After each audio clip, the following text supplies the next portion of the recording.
Continuamos hablando sobre el estudio de las sectas y estamos hablando en concreto del espiritismo. En esta parte segunda vamos a hablar sobre la Biblia y el espiritismo.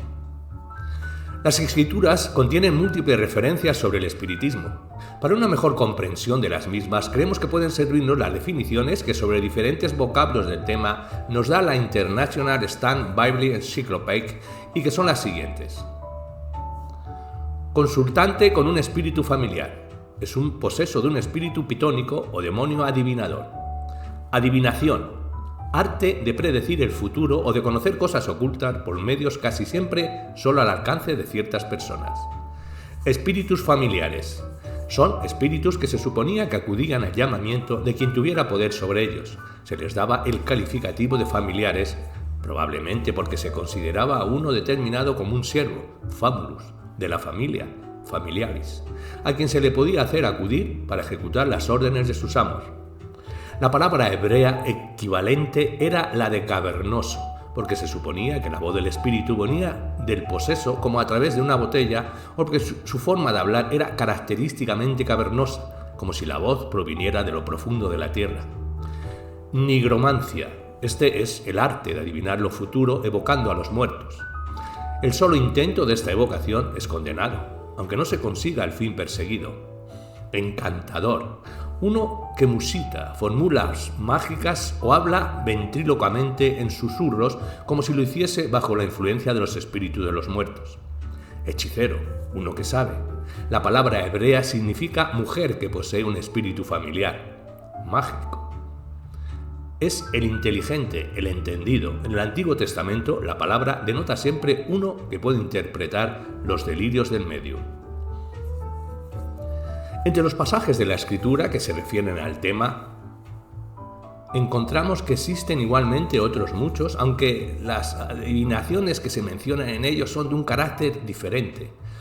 Los que referimos a continuación son positivamente inconfundibles y enseñan que estaba prohibida cualquier forma de consulta a los muertos, que el espiritismo causó la destrucción de 7 naciones y conjuntamente con otros pecados, la muerte de Saúl, que Israel estaba tan en peligro de recurrir a este reprobable método como lo están los cristianos de hoy, que Egipto, en castigo por sus pecados, fue entregado por Dios al espiritismo, que su carácter pecaminoso consiste en averiguar cosas ocultas, aparte de la revelación divina, y que el espiritismo es la negación de Cristo. A la luz de los textos precedentes, el moderno resurgir del espiritismo parece estar claramente predicho, y quizá también en el Apocalipsis. De igual manera que las ranas viven tanto en el agua como en la tierra, así los demonios viven tanto en el aire como en los seres humanos. Hablemos de la sesión de Endor. Es evidente que los espiritistas no pueden apelar para apoyar su argumento de que el Antiguo Testamento sanciona la comunicación con los muertos y que solo prohíbe las prácticas inicuas de un espiritismo decadente. Aunque Samuel hubiese aparecido, este texto significaría simplemente que Dios trastornó la sesión y se hizo cargo de la misma.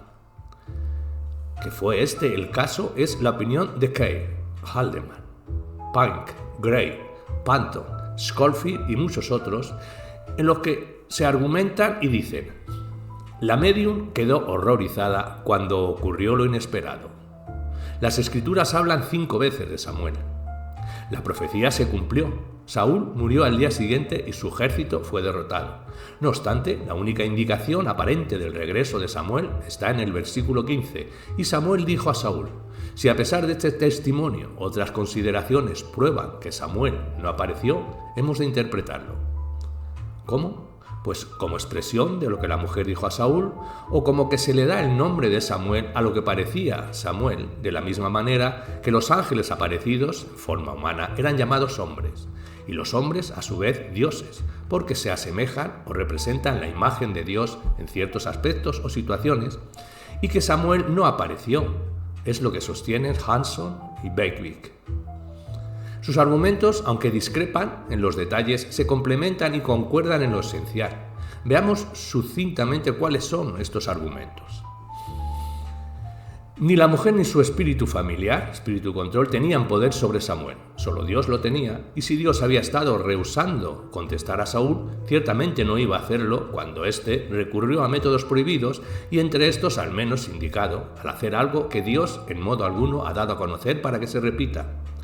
Y que desde que Samuel informó a Saúl de que Dios lo había desechado, no volvió a haber contacto alguno entre el profeta y el rey.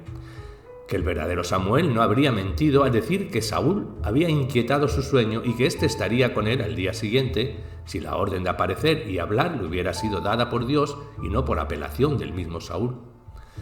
Que después de haber rechazado a Saúl por su pecado y haberlo ignorado consecuentemente durante años, Dios no iba en el último instante ¿a qué? A satisfacer el deseo, a actuar contrariamente a la convicción que había inculcado siempre a su pueblo, a dar la impresión de que apelar a los muertos no es tan malo después de todo, y que decir que Saúl debía morir en castigo por algo a lo que Dios mismo había cedido.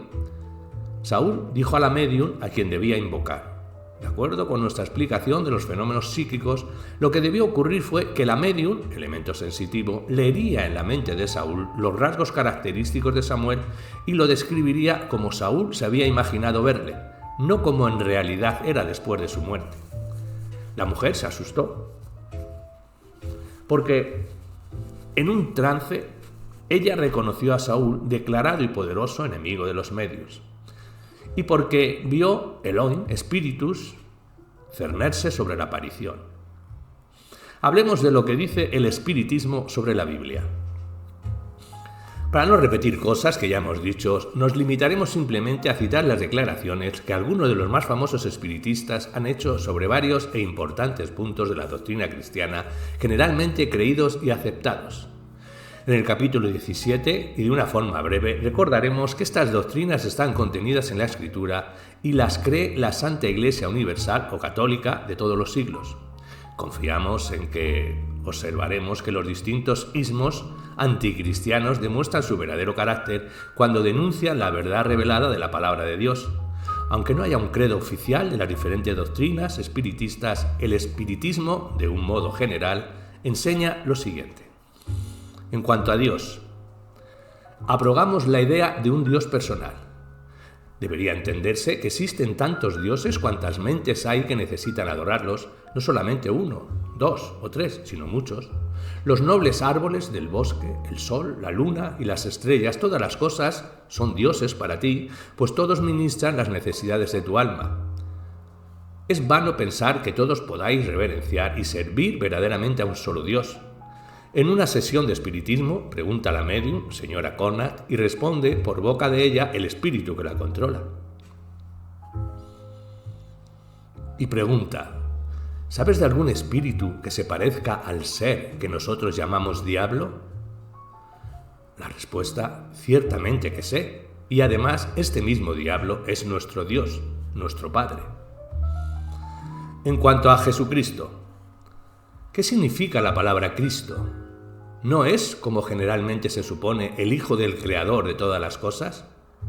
Cualquier ser justo y perfecto es Cristo.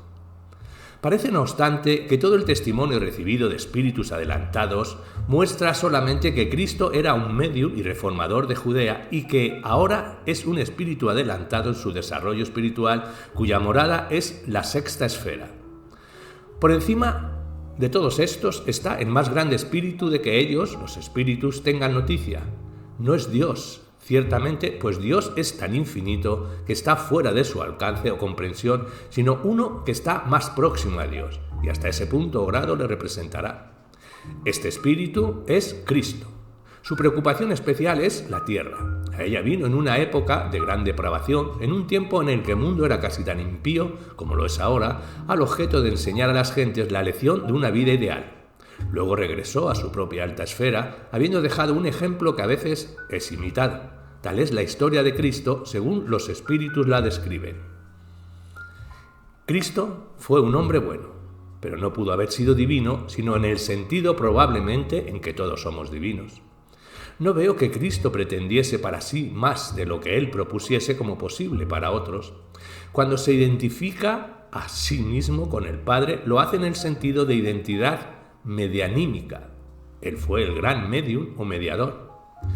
Como Dios es espíritu, esto es, la presencia del Espíritu Infinito que obra por la ley de mediación, el apóstol, con una claridad de percepción extraordinaria, declara que el Nazareno es un mediador, es decir, un medium entre Dios y los hombres. En el himnario espiritista, el nombre de Jesús está suprimido. Y, por ejemplo, en vez de decir ángeles de Jesús, dice ángeles de sabiduría. En las oraciones que hacen en sus cultos, su nombre es cuidadosamente omitido. La milagrosa concepción de Cristo es simplemente una fábula. Cristo resucitó en espíritu. Fue un espíritu lo que tan frecuentemente se apareció a sus discípulos después de la crucifixión, y fue un espíritu lo que ascendió al cielo, y es un espíritu glorioso lo que se aparece y se ha aparecido a través de los siglos a miles de fatigados cristianos de este mundo. Yo, Jesús, me aparecí en espíritu en 1861 y digo y declaro al mundo que la nueva era o dispensación llamada la parusia de Cristo ha comenzado. Comenzó sobre el año 1847 y, de acuerdo con lo que anunciara Daniel y otros profetas, se inició con mi venida como una nube en el cielo, rodeado de miles de ángeles para cubrir la tierra con mi gloria. Esta es la segunda venida, una venida en poder y gloria, una venida de ministración de ángeles y espíritus, una venida para iluminar moral y espiritualmente a todas las inteligencias conscientes. Este es el retorno de Cristo viviente, retorno de dominio y protección. No habrá la venida personal que los teólogos han enseñado, la voz de sus mensajeros, que hablan aquellos cuyos oídos están abiertos, como él dijo, esa será y es su venida espiritual a los suyos. De la explicación. Vuestra expiación es la culminación misma de una mente trastornada, y no solo trastornada, sino de la más injusta e inmoral inclinación. La ortodoxa doctrina de la expiación es una reliquia que nos han legado las mayores corruptelas de los primeros siglos y es inmoral hasta su médula. Su razón de ser está en que hemos venido a este mundo como pecadores perdidos, arruinados, dignos del infierno. ¡Qué mentira tan ultrajante! ¿No sirve la indignación, la sangre en las venas ante semejante doctrina? No se ve justicia alguna en un sacrificio vicario, como tampoco en un Dios que puede ser aplacado por tales medios. Y del hombre dice que jamás se ha encontrado evidencia alguna de la caída. Debemos rechazar el concepto de criaturas caídas. Por caída entendemos el descenso del espíritu a la materia. Y de la Biblia dicen: no debemos pensar en ocultar el hecho evidente de que en algunas partes de la Biblia hay muchas cosas que no se compenetran con nuestras enseñanzas. Afirmar que es un libro sagrado y divino y que Dios inspiró a sus autores para dar a conocer su divina voluntad es una grosera y engañosa injuria que se le hace a la gente. En cuanto al infierno, los espiritistas dicen: el infierno, diría yo, desaparece por completo, como hace tiempo ha desaparecido de la mente de toda persona razonable. Esta odiosa idea tan blasfema por el carácter con que nos pintan al Creador tiene su origen en la hiperbólica forma de expresarse de los orientales y quizás haya sido útil en una época de ignorancia, cuando los hombres se asustaban del fuego, como los animales montaraces se asustan de los extraños. El infierno, como lugar permanente, no existe. Pero la idea de castigo, de corrección purificante, de hecho un purgatorio, no es corroborada por los informes del más allá. Esta, la antigua teoría egipcia de la transmigración, es incomparablemente superior a la idea de continuos e infructuosos tormentos que muchos teólogos cristianos ignorantes han proclamado. Una idea para la que no existe explicación racional ni apología. No existe nada más que pueda ser llamado propiamente infierno en el sentido medieval de desesperanza eterna y perpetua, pero sí que existe y muy cierto para los que sufren las angustias del remordimiento cuando su espíritu rebelde es quebrantado y cuando en su sentida pobreza de alma comienzan a anhelar el retorno al Padre. El infierno es un gran medio restaurador. El castigo del pecado restaura. No existe grandísima constituida entre el cielo y el infierno. Sobre los espíritus dicen: Los espíritus del otro mundo no son sino las almas de quienes vivieron en la tierra. Si por comodidad designamos como ángeles a los espíritus de los que se fueron y que han alcanzado una categoría superior y llamamos malos espíritus a los de rango inferior, tengamos mucho cuidado en no perder de vista el hecho de que la única diferencia que existe entre ellos es la que hay entre el mayor y el más joven. Y en cuanto a la Iglesia, los espiritistas dicen: conforme la Iglesia cristiana fue avanzando paso a paso, el espiritismo también paso a paso fue retrocediendo hasta llegar a ser casi una vacilante luz apenas perceptible en medio de densas tinieblas. Durante más de 1800 años, la denominada Iglesia cristiana se ha estado interponiendo entre los mortales y los espíritus, obstruyendo toda posibilidad de crecimiento y progreso. Y hoy, como lo hiciera entonces, vuelve a alzarse como sin par obstáculo en el camino del desarrollo humano. El espiritismo está con mucho más firmemente establecido que la roca sobre la que, según se ha dicho falsamente, Jesús fundó su iglesia.